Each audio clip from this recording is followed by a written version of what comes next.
যারা মিথ্যা মামলা করছে তাদের সম্পর্কে আর কি বলবো, ওনারা হচ্ছে মানে ব্যক্তিগত ব্যবসার ক্ষেত্রে উনি হচ্ছেন একজন সাধারণ ব্যবসায়ী, উনি তো রাজনীতির সাথে যুক্ত না। আর বাংলাদেশের ভিতরে এমন কোনো মানুষ ছিল না যারা একসময় আওয়ামী লীগ করে নাই, যারা বিএনপি করছে বিএনপি, কিন্তু আওয়ামী লীগ তো অনেকেই করছে, ঠিক না? তো আওয়ামী লীগ যারা করছে তারা তো সবাই অন্যায়ের সাপোর্ট সাপোর্ট করে নাই, অন্যায়ের সাপোর্ট করে নাই বিধায়ী তো লাখো লাখো মানুষ আমরা রাজপথে নেমে আন্দোলন কইরা আমরা আমাদের কোঠা আন্দোলনে জয়ী হয়েছি এবং আমরা দেশ স্বাধীন করছি, ঠিক না? দেশ স্বাধীন করার পরেও কেন আমরা যে ভাই বোনেরা দেশ স্বাধীন করলো তাদের বাবা মাই কেন আজকে জেলে থাকবে? তারাই কেন আজকে জেলের ভাত খাবে? সেজন্য আমরা এখানে আসছি, সুষ্ঠু একটা তদন্ত হোক, সুষ্ঠু বিচার হোক, এবং যারা দোষী, যারা ওনারা মিথ্যা হয়রানি করাইছে, মিথ্যা মামলা দিছে, তাদের দৃষ্টান্তমূলক শাস্তি হোক।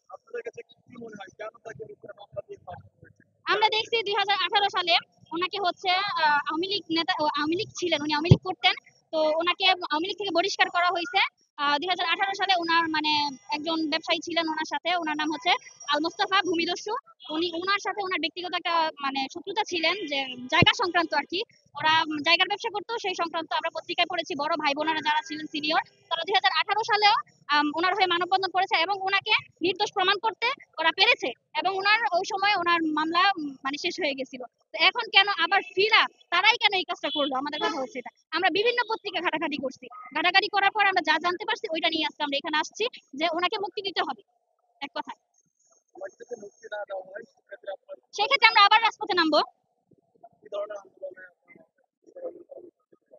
আমরা কি ধরনের কর্মসূচি নিয়ে নামবো? আমরা কর্মসূচি নিয়ে নামবো যে আমাদের যারা আমাদের সাথে ছিলেন, যে ছাত্র ভাইরা আমাদের সাথে ছিলেন, তাদের বাবা মা কেন আজকে জেলে থাকবে?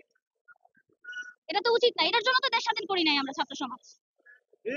ছাত্র সমাজ আমরা যারা দেশ স্বাধীন করলাম, তারাই যদি আজকে জেলের ভাত খায়, তাদের বাবা মাই যদি জেলের ভাত খায়, তাহলে কেন এত ভাইয়ের রক্ত দিল? আমাদের ভাই বোনরা কেন রক্ত দিল? যদি দোষী হয় সেক্ষেত্রে কি বাবা জেলে যেতে পারবে না? যদি দোষী হয় তাহলে অবশ্যই যাবে, কিন্তু আমরা তো এটা সুষ্ঠু তদন্ত চাই। ব্যক্তিগত কারণে যদি আপনি সরকার বিরোধী মামলা দেন, ওটা তো ঠিক না। আপনার নাম